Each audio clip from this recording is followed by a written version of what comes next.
600 miles from Japan's coast, and then proceed to drop their bombs on Japanese cities, including Tokyo, before heading west and landing in China. The plan was accepted. The USS Hornet was then loaded by crane with 16 B-25 Mitchell bombers, each comprising of 5 crewmen. As the bombers were designed for land, each had to be specially adjusted so they could carry double their usual fuel supply. 4 days after passing Hawaii, the bombers would be forced to take off early after being spotted by Japanese reconnaissance ships. With strong winds helping the bombers lift off the flight deck, Doolittle would go off first, not waiting for the rest of the group to join him, as it would waste precious fuel. As the last plane went airborne, the carriers turned 180 degrees, racing away from Japan. All 16 American bombers would successfully find their targets, striking Yokohama, Nagoya, Kobe, and Tokyo. After unloading their bombs, all pilots turned west to China, apart from one, who headed towards the Soviet Union due to low fuel. When they arrived in China, it was nightfall, and unable to see the landing grounds, the pilots and crew had to parachute out of the planes, often landing in remote Chinese villages.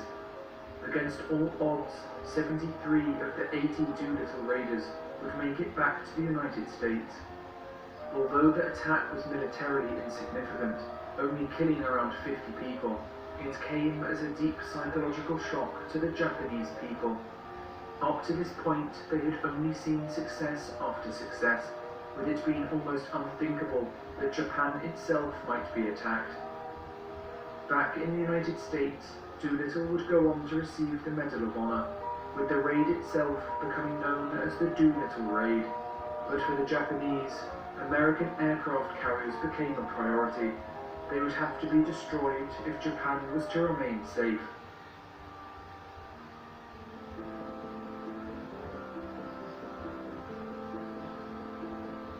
Jimmy Doolittle's raid on Japan in 1942 had highlighted the vulnerability of the island nation and prompted Japan to solidify their position in East Asia and the Pacific. But in order to do this, the Japanese would have to capture the rest of New Guinea. With New Guinea under Japanese control, it would allow them to establish a vertical defensive line along the Pacific, behind which they could establish their maritime empire, a region they referred to as the Greater East Asia Co-Prosperity Sphere. From New Guinea, Japan could launch attacks and drive the US out of Midway and Hawaii, giving them complete supremacy over the region. But it would also allow Japan to isolate Australia, as well as further expand into New Caledonia, Fiji, and Samoa. For the Japanese, New Guinea was a strategic necessity. But in order to capture the rest of New Guinea, Japan would have to take over the southern half of the island, in particular the harbour and Port Moresby. As the Japanese prepared to take the port, US intelligence at Station Hypo managed to decipher the Japanese military code, with Admiral Chester Nimitz, commander of the Pacific Fleet, sending the aircraft carriers USS Lexington and Yorktown to intercept the Japanese strike group on their way. And so began the Battle of the Coral Sea. The US aircraft carriers under the command of Rear Admiral Frank Jack Fletcher and the Japanese carriers under the command of Rear Admiral Chuichi Hara both sent out search planes to look for the enemy. The American force soon came into contact with the Japanese carrier Shoho, and after a brief attack of dive bombers and torpedo bombers, the Shoho would sink just 7 minutes after taking the first hit. It was Imperial Japan's first major combatant loss in the war. The Battle of the Coral Sea would be the first all-aircraft naval battle in history, with the Japanese and American fleets never coming into view of one another. After 2 days of heavy fighting, it would appear to be a draw. The United States had lost the large carrier Lexington, and the Japanese the small carrier Shoho. The US had lost 81 planes to Japan's 105, with most American pilots being recovered from the sea. But strategically, it was a tactical victory for the United States, as they had successfully stopped the invasion of Port Moresby. Crucially, it was the first time in the Pacific War that Japan had failed to take over a region they had targeted.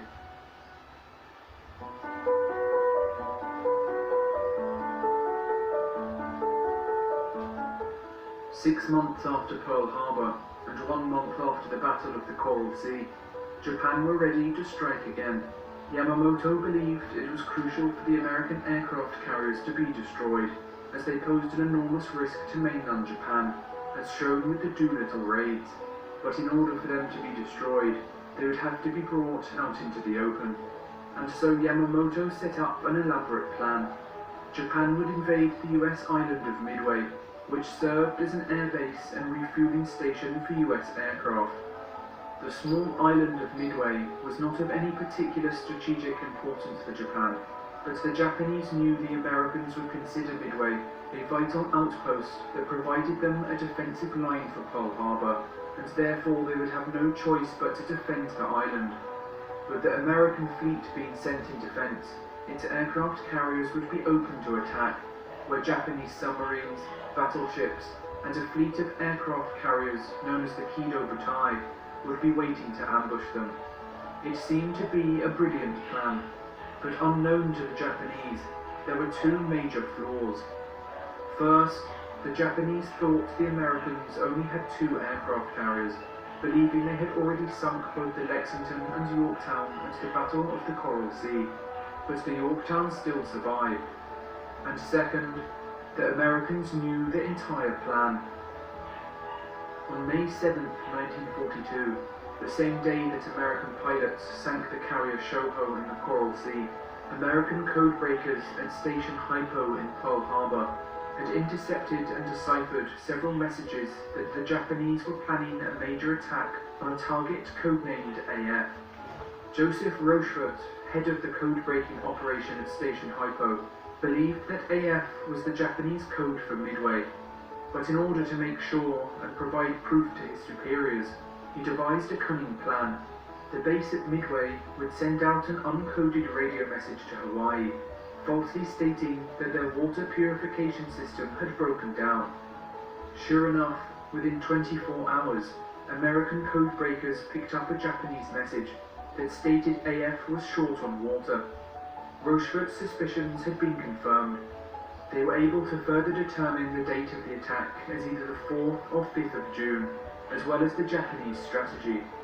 All this information was then sent to the Commander-in-Chief of the US Pacific Fleet, Chester Nimitz, who decided to set a trap of his own.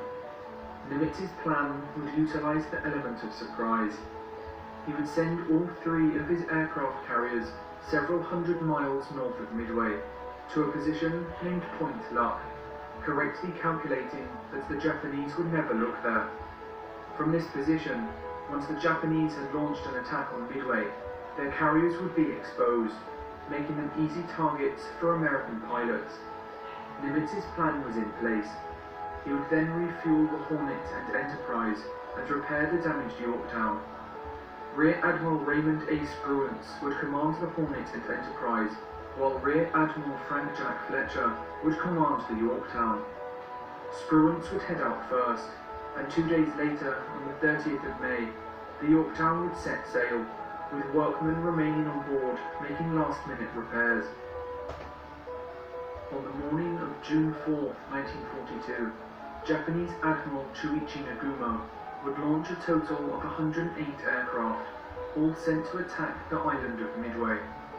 A wave of Japanese bombers appeared over the island, striking at the airfields below. But unexpectedly, the US bombers, one of their main targets, were nowhere to be seen, and the airfields lay practically empty. Instead, the Japanese would face a squadron of outdated American Brewster Buffaloes and Wildcat fighters. While most were shot down by the far superior Japanese Zeros, they had managed to slightly blunt the Japanese attack. The initial attack had not succeeded, and American bombers could still use the airbase to refuel and attack the Japanese invasion force. The commander of the strike force, Lieutenant Joichi Tomonaga, radioed back that a second strike was needed in order to fully destroy the American base, but as the Japanese prepared for a second strike, the bombers from Midway appeared overhead. The American force consisted of an assortment of Army, Marine, and Navy planes.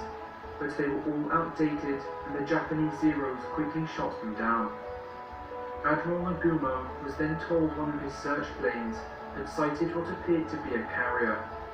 As American carriers were the actual target of the whole operation, Nagumo decided not to attack Midway again, and instead head north in pursuit. 2 more waves of American aircraft would attack the Japanese fleet, but the planes were uncoordinated and shot down.